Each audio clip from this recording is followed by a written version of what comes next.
We're going to begin our Madhurya Kadambini course. This is a very interesting course. It's about a, 29-page book, it appears. Short book written by Srila Vishwanath Chakravarti Thakur. And right now we're going to give out the first 10 pages, I believe. And we'll try and go through those today. Now, next thing is, just write down this list which we've written on the board here. Hope you can read my writing. Shraddha. So this is a list, 1 to 9, of the 9 stages in devotional service, beginning from number 1, Shraddha, faith, and then going stage by stage, culminating at number 9, prema, pure love of God. So if you're having any difficulty reading any of them, this is Shraddha, faith. Number 2 is Sadhu Sangha, association with devotees. Number 3, Bhajana Kriya, means a person actually takes up devotional service in a practical way. Number 4, Anartha Nivritti. Anartha Nivritti, removing the unwanted things from the heart. Number 5, Nishta, when all the unwanted things are removed, then one becomes steady in devotional service, fixed in devotional service. Then number 6, when one is fixed in devotional service, naturally one experiences a spiritual taste, being so absorbed on the transcendental platform, then naturally one experiences transcendental pleasure. So that's 6, ruchi, taste. Number 7, asakti, being so fixed in devotional service and getting so much taste of spiritual pleasure, one becomes very attached to being in devotional service. Number 8, when one is very deeply attached, and that attachment for Krishna and devotional service is becoming stronger and stronger and stronger, and more all-consuming, then one begins to experience love of God. So that is bhava. Bhava basically means just the beginning of love of God as such. And when one is absorbed in devotional service, in that mood, as one carries on more and more, then that beginnings of love of God gradually matures and becomes actual prema, Krishna prema, love of God. And Lord Chaitanya said, prema pumarto mahan. Pumarto mahan. That prema, love of Krishna, is the greatest goal in life. There's so many things which people may consider goals. They want to achieve certain things in their lives, but the mahan, prema, pumarto mahan, the greatest goal is love of God. So in other words, this is outlining the progress of a devotee in devotional service from the very, very beginning, Shraddha, faith, before the devotee has really taken up devotional service actually. So from that very first point, right to the complete point. Of course, there's no final conclusion in a sense. There are even stages of love of God. There are stages beyond prema. But these are the main stages which we'll be concerned with, up to the level of prema, which is perfection. So the other stages just mean like perfect, more perfect, most perfect, just degrees of perfection. So this is the subject matter of this book, Madhurya Kadambini. Actually, this Madhurya Kadambini, it's by Srila Vishwanath Chakravarti Thakur. And what it is, it's his commentary on two verses, just two verses, written by Srila Rupa Goswami. They appear in the first part of Bhakti Rasamrita Sindhu, Nectar of Devotion, as Prabhupada presented it, towards the end there. So Srila Rupa Goswami has composed two verses in which he is outlining these stages. Ado Shraddha, Tata Sadhu, Sangota Bhajanakriya, Tato Narta Nivritisya, Tato Nishta Ruchistata, Ata Saktistata Bhava, Tato Prema Vidanchati, Sadhakanmayam Prema, Parubhave Bhavet Krama. So these are two verses by Rupa Goswami. Parubhave Bhavet Krama. Krama means step, step by step. From the beginning of Ado Shraddha. Ado means first. First of all, faith. Then sadhu sangha, association. And in this way, our devotional service can develop step by step. So it means it's a science. Devotional service is a very progressive and coherent type of science, step by step. And there are symptoms on every level, at every step. And if we understand what are the symptoms of the different stages, then we can understand what level we're on. And that, of course, is very important. If you don't understand what level you are on yourself, then you may assume that you're on another level and that you should do certain things, but they may not be relevant to you.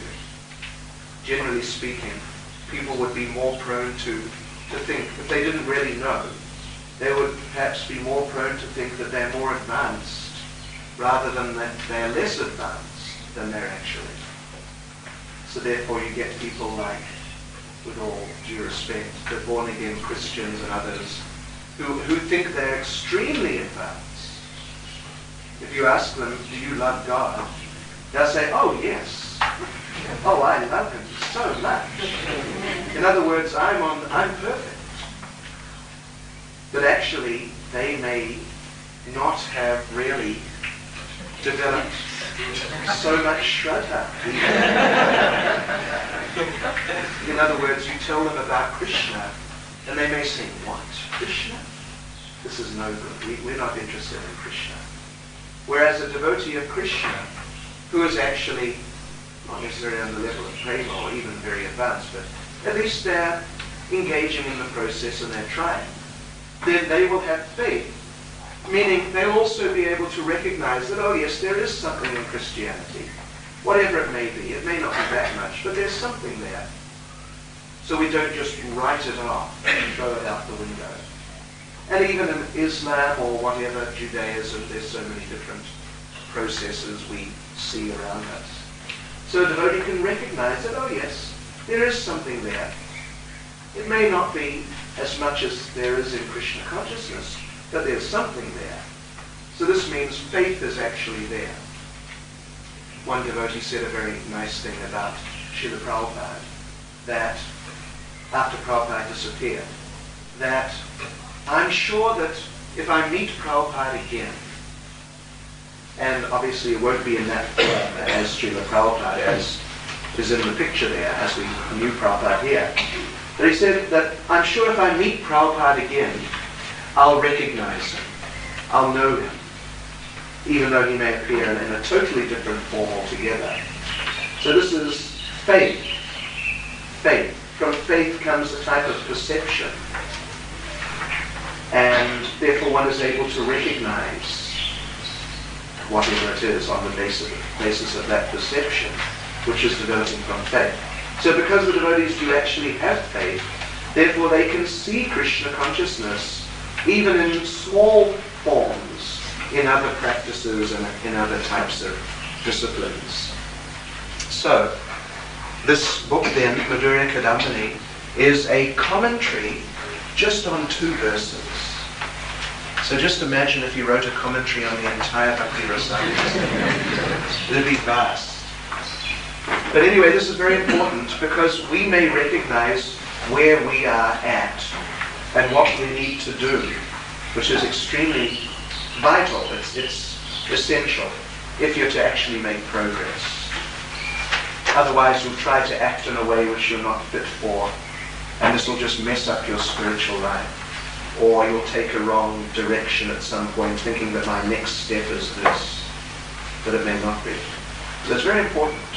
And also it'll help you to recognize the positions of other devotees, which is also important, at least to some extent. We don't want to get too much into like analyzing other devotees, but at least it's important to recognize who's senior or who's more advanced than you. Because if you can recognize such persons, then you'll be able to take their association nicely in the right way. It's important to recognize who's more or less on the same level as you, because then you can cultivate a certain type of relationship with that type of devotee, a friendly relationship. And also it's important to recognize who's junior to you, because then you'll know that I don't really need to listen so much. They may not be able to help me so much, but I can try and help them. These three categories of devotees we should be able to recognize in relation to ourselves. Who's more advanced, who's more or less on the same level, and who's more or less junior to us, and then relate with them in different ways, and this will help us. So in this regard, this book is very important. So, the very beginning, if you turn to page 1, there's a Mangala Charana. Mangala Charana basically means invocation or introduction, just as we noted with Tattva Sandhava. So here you get a similar thing, somewhat similar. He begins, you'll see the first verse, actually it's a very beautiful verse.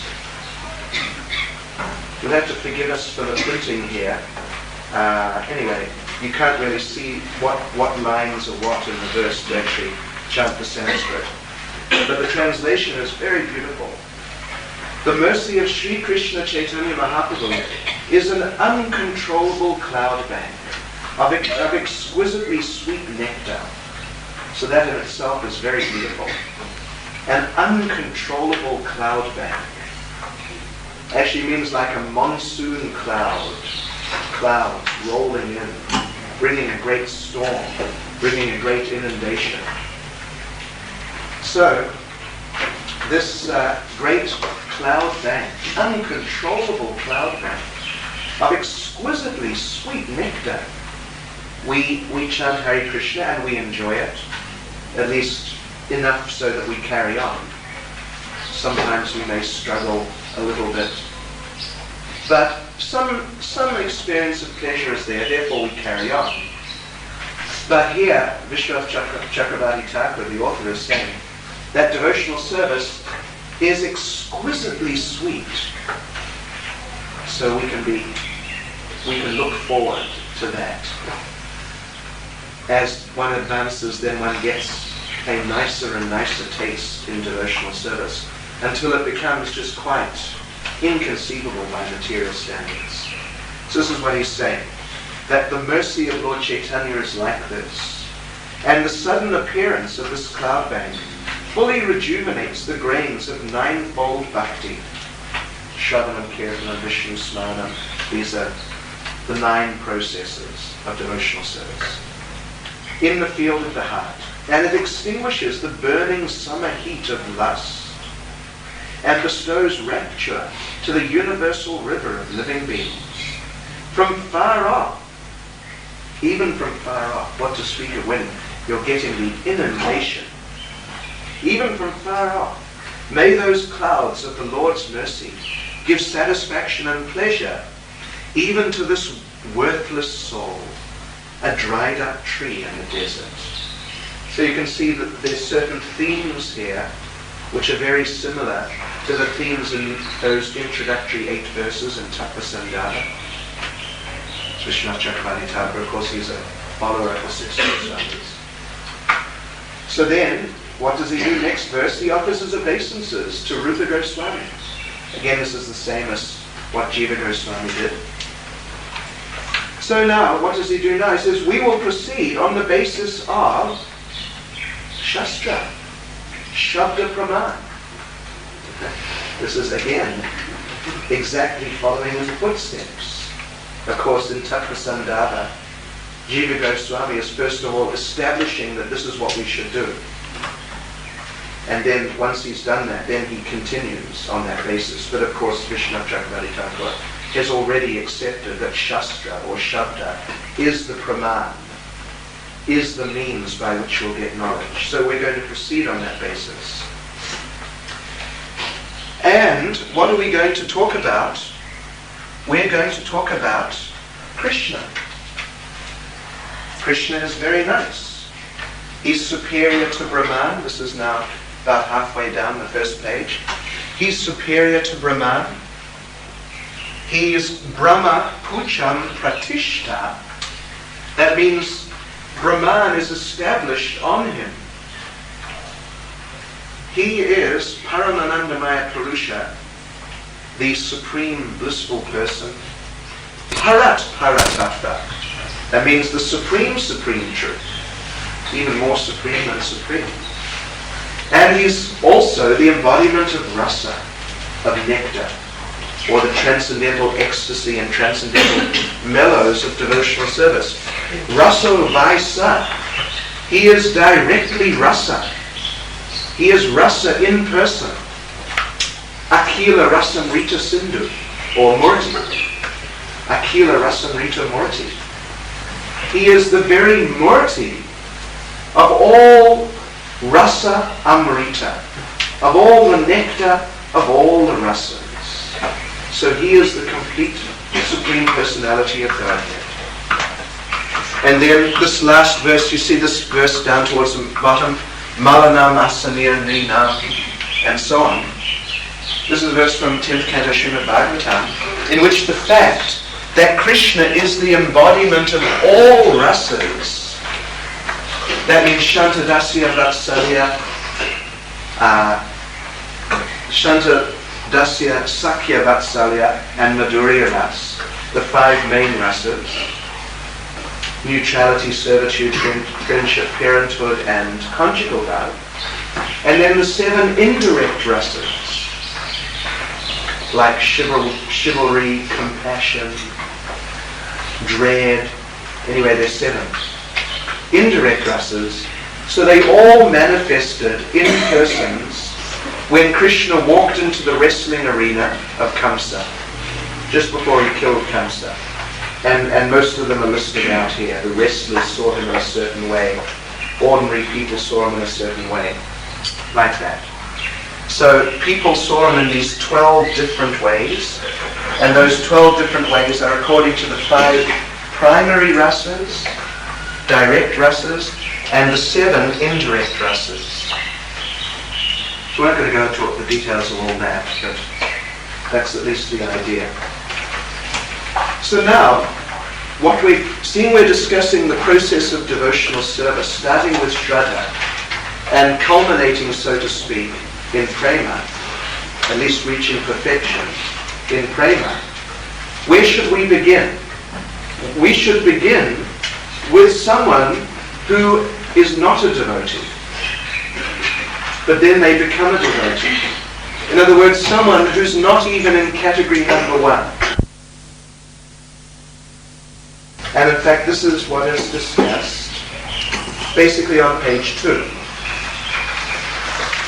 Actually, from the bottom of page 1, and you can get out page 2. You're not feeling sleepy, are you, in the heat? No? Yes? Anyway, what can we do? This is why we're walking up and down. In the line, including me. So, okay. So let us just begin, though. Before we start about the person who's not a devotee and who then becomes a devotee and comes to level 1, Shraddha, let us just talk about Krishna. And when we understand a little bit about Krishna, then we'll understand a little bit of what has to happen to a person if they're to come to Krishna. Because there's a saying that to enter fire, you have to become fire. We are not fire. So if we enter fire, we will be affected by that. We won't be able to easily enter fire very happily. So someone who is not a devotee means they are on the material platform. And Krishna is completely transcendental.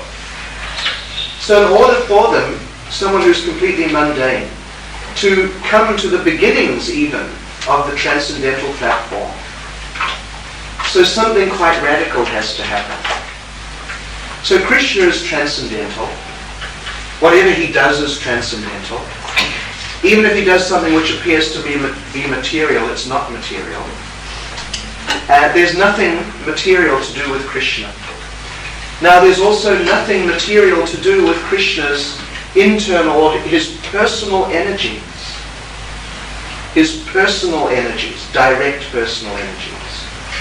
This material energy, Krishna in Bhagavad Gita explains that it's not one of his direct personal energies. By that I mean a manifestation of his own character directly. Krishna says, Bhumirapo nalo vayu kamano viregacha ahankara itiyame vinaprakratir ashtada. Earth, water, fire, air, ether, mind, intelligence, false ego. Krishna says, these are my vinaprakratir, separated energies. Means he is not personally really connected with them. Separated energy. And we are under the influence of those energies, or that energy, the material energy. Therefore, where is Krishna? We are not seeing Krishna, because it's separate in that sense. The personal energy means spiritual potency. And there are subdivisions of the spiritual potency, like Samvit, Sandini, Hladini. These are the three main divisions of the spiritual potency. The pleasure potency, the potency of knowledge and existence, eternity. So now bhakti, devotional service. If a person is to get bhakti, now how are they going to get it? Because bhakti is one of those internal, personal potencies which are direct manifestations of the Lord's personal spiritual nature. And through it we connect directly with the supreme spiritual personality of Godhead. But we are on the mundane platform, or at least the people in general are completely on the mundane platform.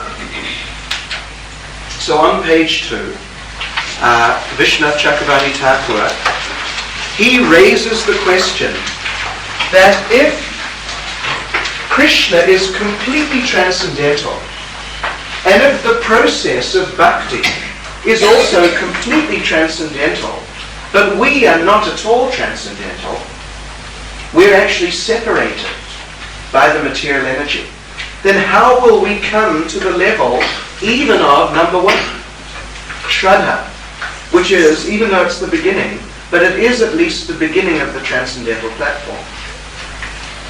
Does this sound too complicated to all of you, or any of you? Are you following the basic idea here? Yeah, okay.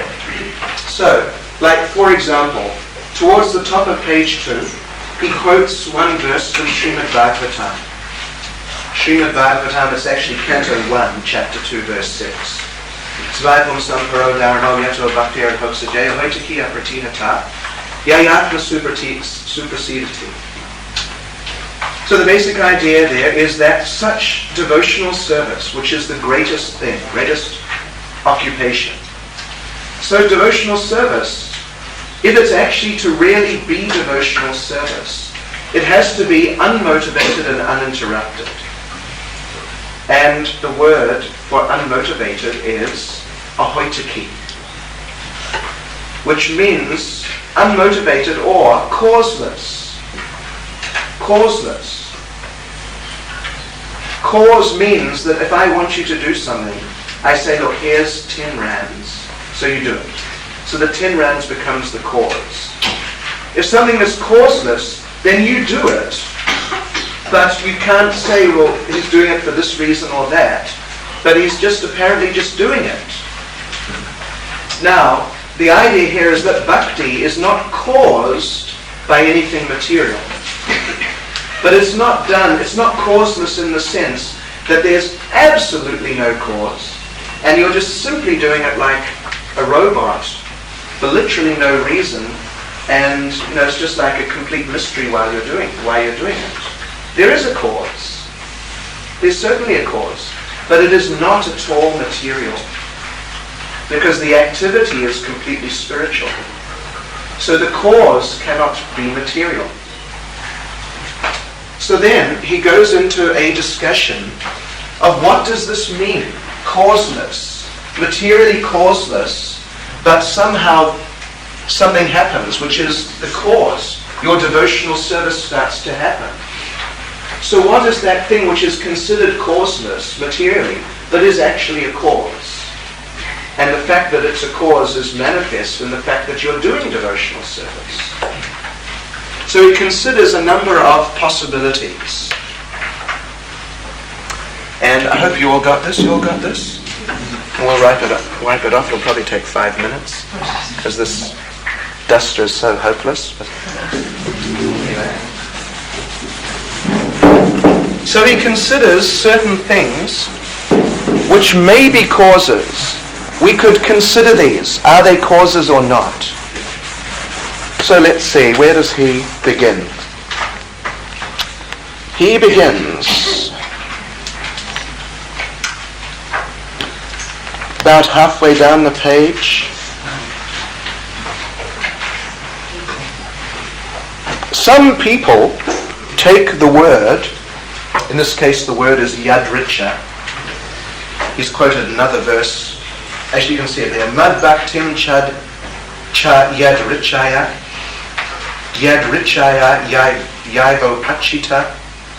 And there are other verses where a person's getting devotional service is described by the Sanskrit word yadricha, which directly means good fortune. Good fortune, or somehow or other, like that. Someone gets devotional service. So now, just after that, he says some people take the word to mean good fortune, meaning material fortune, material luck.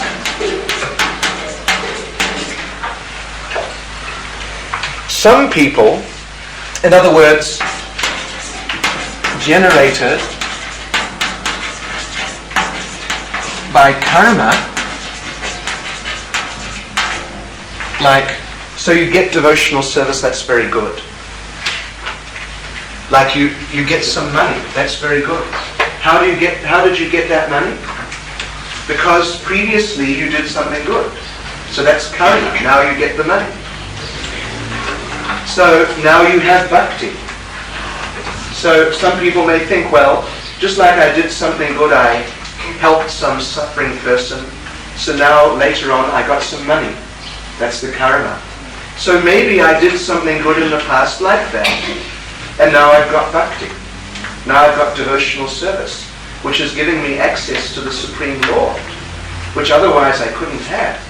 So that's very fortunate. So what is the cause? Well, maybe it's because I helped some suffering person, fed the hungry people, clothed the unclothed, housed the unhoused, or whatever. Something like that. Or, alternatively, let's see. Let's go down to the bottom of the same paragraph. The same paragraph. If you might consider this good fortune to be not due to pious activity. In other words, it's simply fortune, luck. You were just walking along the street and suddenly, bang, it was right there. So there was no cause, it was simply luck as such. So you might think, number 2, it could just be luck.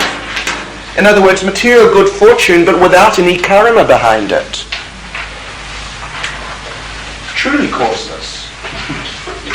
And then the next paragraph, you might also suggest that it might just be Krishna's mercy. Krishna just decided he liked you.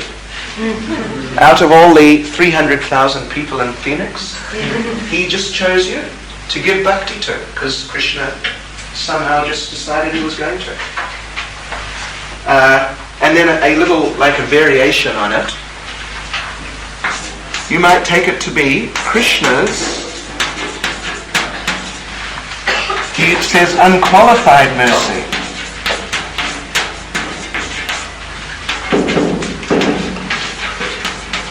Basically the same idea. Mercy, unqualified mercy. Anyway, he's making a little distinction there. Then, let's see.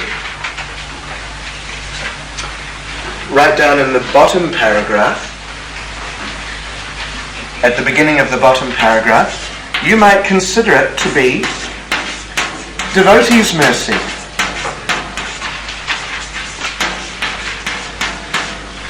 So here we have, Vishwanath Chakravarti Thakur is suggesting 5 possible alternatives.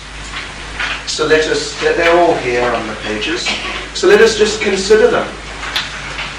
Now, who feels that there's something wrong with the idea that you might get the transcendental process of bhakti in your hands through having performed some material good activity?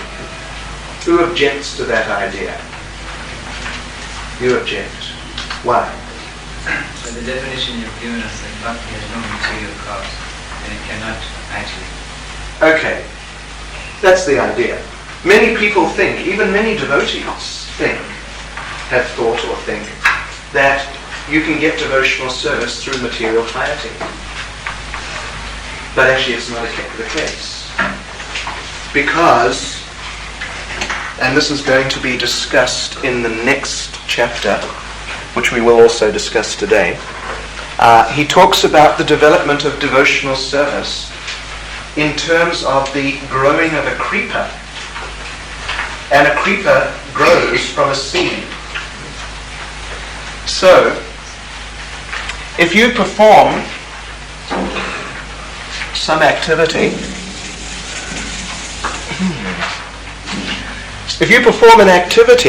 that becomes the seed of the reaction. Right?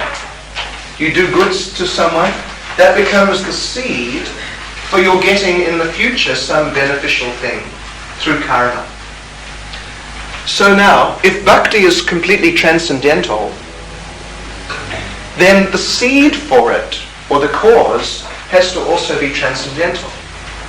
Just as if you have an apple seed and you plant it in the ground, you will get an apple tree. You will not get an orange tree. Because the seed does not contain whatever it takes to get an orange tree, because of its nature. So material good activity, if we look at it as being the seed for something which we will then gain as the result in the future, material pious activity doesn't include anything spiritual. So that thing which grows from the seed can't be spiritual. It can only be of the nature of the seed. You get the idea? It's a fairly simple idea. So actually the seed of bhakti has to be spiritual. That thing which causes it, from which bhakti is generated and becomes manifest, that now you have faith, now you're associating with devotees, now you have a taste for Krishna.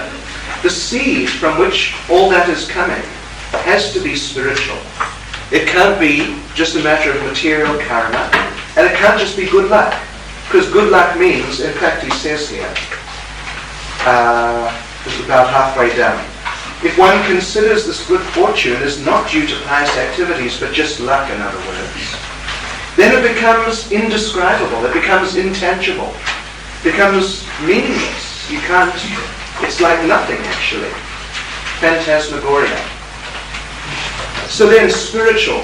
Now how about Krishna? Krishna is spiritual. So what about Krishna being the cause? How about that? Now, does anyone object to that idea? Any of the Matajis? You're all sitting there, being very studious. Do any of you object? Do any of you think that a person might not get bhakti by Krishna's mercy? Be it just Krishna's mercy or even his unqualified mercy. What do you think? Or do any of you think anything about it? Pro or con? Do any of you think that yes, it may be true? Ah, very interesting. Very interesting. Okay, so you think that. Now what about you men? Do you also agree? They are saying, it seems there's a consensus to some extent, that a person may get bhakti by Krishna's mercy. Oh, Madhurya. Then Krishna is not partial. Ah, that's an interesting idea. Well, yes. And in fact... So if they say that by Krishna's mercy, then how is it that we could argue, how is it that some people get bhakti and some don't? Very good. I reject that argument. Oh, thank you. So all you other ladies, I hate to say it, but you all flopped. Anyway, you're all very nice devotees. Just learn the lesson and you'll make up for it. So Krishna says in Bhagavad Gita, Samoham sarvabhuteshu. Sama aham. Sama means same. Sarvabhuteshu. Samoham sarvabhuteshu. I am the same to all living entities. Na me dveshosti. I don't hate anyone. Na priyaha. And no one is dear to me. This is talking about just your average person in the material world. I mean, why would he? Why would he be favorable or unfavorable? He's not. He's not. He just sees that you get your karma. If you do good karma, you get it. If you do bad karma, you get it. And he's not thinking, oh, I like this one, so I'm giving them something good, and I don't like this one, so I'll give them something bad. He just sees that you get what you deserve as super soul. So, Krishna is not going to just choose that here is Danny, because it's Danny incidentally. That here is Danny, and I like his blue t-shirt. No one else, well, not many others have blue t-shirts. So I think that today I will give Danny bhakti, assuming he didn't have it. Of course, he has a lot of bhakti already. Anyway, just people are walking in the street. And Krishna, it is not that Krishna says, you, I'm going to give you bhakti. And all the others who may be no better than you by material standards, they're just ordinary people like everyone else. But Krishna just decides, well, I'm not going to bother with you, so you all, you can just, whatever, take your karma and too bad. But you, this particular one, who's just another ordinary person, but you, I'm going to give you bhakti, and in this way you can go back to Godhead and perfect your life. No. Krishna's not like that. Krishna's not like that. Although it is a fact, and the point is made, I think, here, in, let's see, where is it? In the second to last paragraph. Now, Vishwanath Chakravarti Thakur, this is page 2, second to last paragraph. He makes the point that we see that Krishna is partial to his devotees. He favors his devotees. Like, do you know the pastime of Mohini? The Lord is Mohini, female form. So the Lord came and cheated the demons to benefit the devotees or the demigods. It was outright cheating. It was. So there, he's not being fair. He's being very unfair. So it is a fact that when you are a devotee already, once you have become a devotee, then Krishna will be partial to you. And in fact, in that same verse that I referred to, Samoham Savabhuteshu, Na me dveshosti na priyaha. But then he says, Ye bhajanti tamam bhaktya. But those who worship me in devotion. How does it go? Ye bhajanti tamam bhaktya. Mai te teshu chapyaham. They are friends to me, they are in me, and I am a friend to them. So Krishna is partial to his devotees once they are devotees, once a person is a devotee.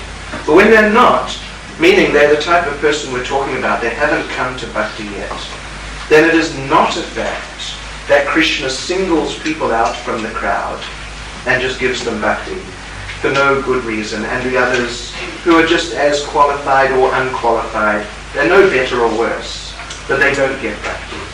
Not like that. So in this way, Vishwanath Chakravarti Thakur, he refutes these ideas, these first four ideas, and then comes to the fifth idea. What about the devotees? Because the devotees, they give Krishna consciousness sometimes. So now we have to consider that there are three levels of devotees. I think you already know, don't you? Kanishta, Madhyam and Uttama.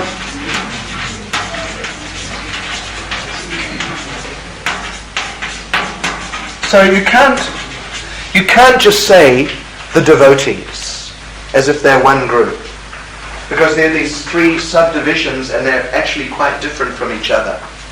So what about a kanishta? It means the lowest grade of devotee, very, very neophyte. Is it possible or likely, how likely is it that a kanishta might give someone bhakti? Well, it's not very likely. Actually, it's not impossible.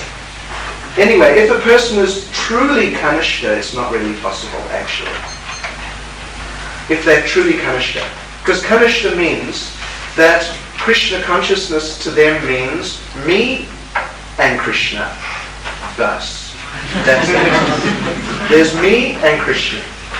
And the other devotees, they're not in the picture. They don't count. And those who are not devotees, they also don't count. It's just me and Krishna. So this is kanishta. So now such a person is not likely, if someone is not a devotee, such a person is not very likely to go up to them and say, hey, come on, become a devotee. And explain it and go through whatever it takes to get the person to take an interest. Because they don't care.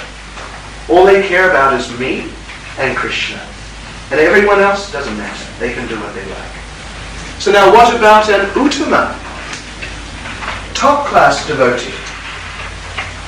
Well, I don't know how familiar you are with the characteristics of these different levels of devotees, but one characteristic of the uttama, Jiva Goswami explains it in very interesting terms in Bhakti Sandhya, which we referred to briefly this morning. So he says that an uttama is thinking that Krishna is so nice. Krishna is so nice that everyone must like him. And he's so absorbed in that. You can just try to picture a little bit. He's so absorbed in that he cannot imagine that any person does not like Krishna. He cannot imagine. How is it possible that a person could do anything other than love Krishna? It's impossible. So therefore he thinks there's no need to preach to anyone, because they all like Krishna. They're already devotees. Because how could they be anything else? Because Krishna is just so nice. Can you imagine such a consciousness? Not very clearly, because we're not very close to that level. But I think you can get a little idea. So he thinks, there's no need to preach, because everyone's a pure devotee. They must be. How could they be anything else? It's not possible. He actually cannot see that the possibility of someone not appreciating Krishna exists, because he's so absolutely absorbed in love of Krishna. This is very amazing consciousness. then, so that's regarding everyone else. And what about himself? How does he see himself? He sees himself, or herself, as being the most wretched and unqualified and hopeless and useless and even dangerous soul in existence. So Krishna Kaviraj Goswami says in Chaitanya Charitamrita, he says that, what is it? Anyone who hears my name, he says, I'm lower than the worm and stall. Anyone who hears my name becomes sinful. So he's actually thinking like that. It's not just a sentimental expression, but he's actually feeling that I'm actually so low. Now we're not capable of thinking like that because we are still contaminated. And part of the contamination means we still have some pride. So we may sometimes think, oh yes, I'm not very advanced, or I should try harder. And if something very bad happens, we may think, oh gosh, I really made a mess of that, and actually I'm really quite unqualified. So sometimes we may think like that, but to feel that I am the lowest, actually, and if people associate with me, it'll be bad for them. This is not possible for us. But someone like Krishnadas Kaviraj Goswami, who's Uttama Adhikari, he's fixed in that concept of himself. So he feels everyone else is a devotee. How could they be anything else? But me, I'm the worst. So what can I say? What can I tell anyone? How can I help anyone? So therefore, generally, he doesn't preach. Generally, he won't preach. The Kanishta basically won't preach because he can't, he has no inclination. And the Uttama, when he's acting as Uttama, then he generally won't. Because he feels, first of all, there's no need because they're all pure devotees. And even if there was a need, I couldn't do it because I'm totally unqualified. So there's no, either way, there's no real question. But then what about the Madhyam? Here, let's see. In the last paragraph,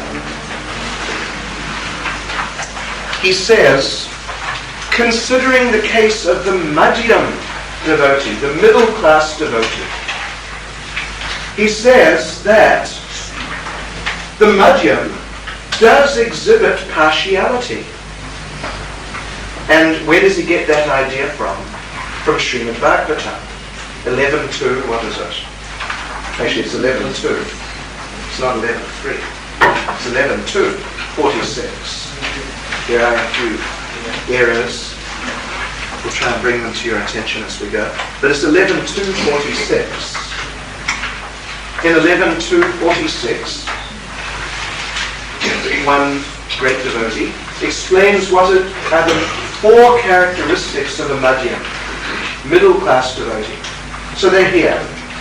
Love for the Lord, attached to the Lord, friendly to the devotees, merciful to the innocent, and disregards the envious. No interest. Doesn't want to know about them. Keeps away from them. So this is the Shastric definition, which is explaining the natural characteristics of a middle-class devotee. So one of them is the key, that is the third, merciful to the innocent. So the middle-class devotee, by nature, will be inclined to help people who are not devotees become devotees. But he's selective. If there's someone who's not a devotee, but that person is envious, then he won't deal with them. But if someone is not a devotee, but they're innocent,